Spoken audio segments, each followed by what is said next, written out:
Hello YouTube modelers, welcome back to my channel. Thank all my subscribers and viewers.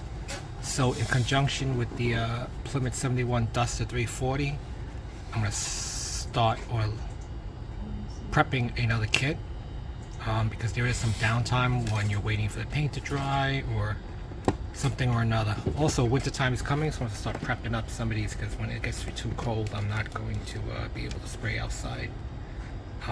Still going to be some transition before I switch all the way to airbrushing. I did try the airbrush. I liked how I was eyeballing the paint mixture. If it's too thick, it clogs. If it's too thin, it's too watery. So this is an open box, but I believe all the parts are in there because everything's still bagged. So this box art looks very familiar. I've seen a lot of people put this box art for the Vettes. It's the 50th anniversary, which means it probably came out around 2003, or in this case 2002, because the first Vette was around 1953. So there it is, 2002. There goes all the Vettes, the year of the Vettes. Again, this box art, I've seen it with many different types of Vettes, 53, 65, 63, even modern Vettes as well. But I do like this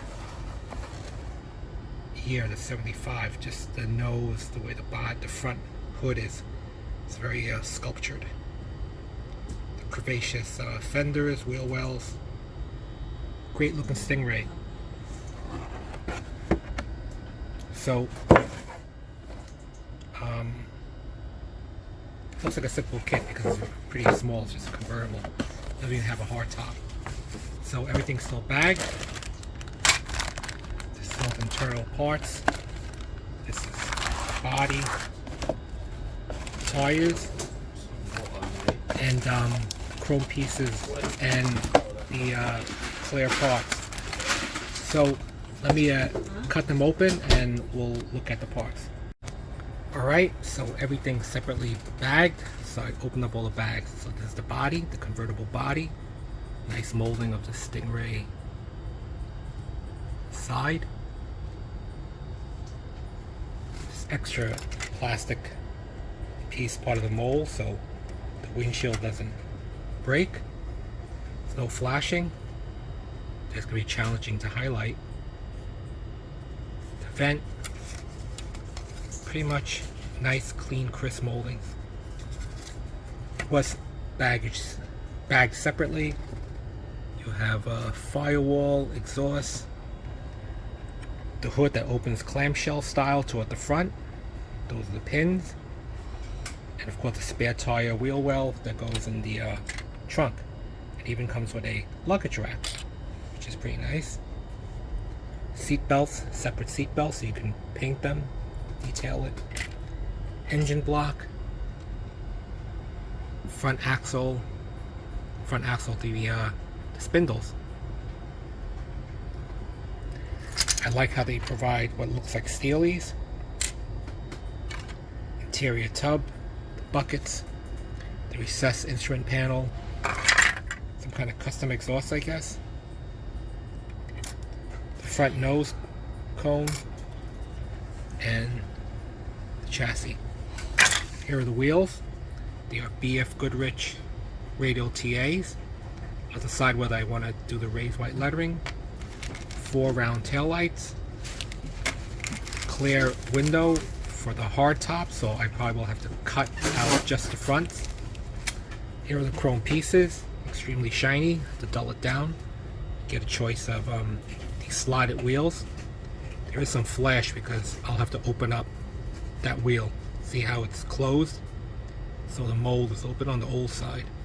Or you get the Corvette rallies.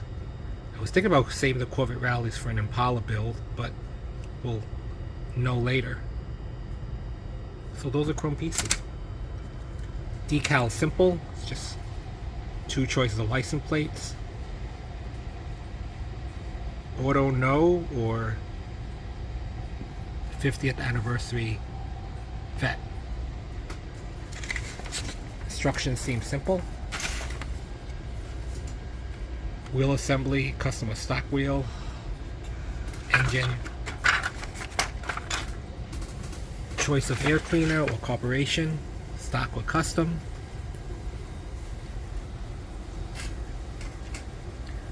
These make me believe that they're posable, but usually I just glue them in because there's no tie rod to make them turn in unison.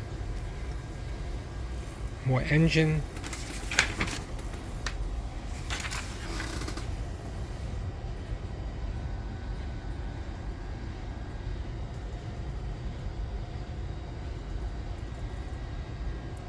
So good AMT ERTL kit. Looks simple. Alright, so I'll probably wash the parts and then splash some color.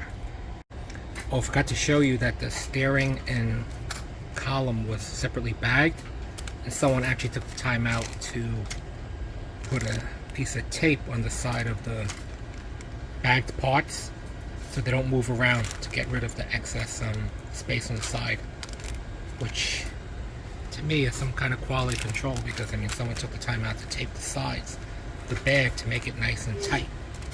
So that's pretty cool. Good old AMT ERTL days.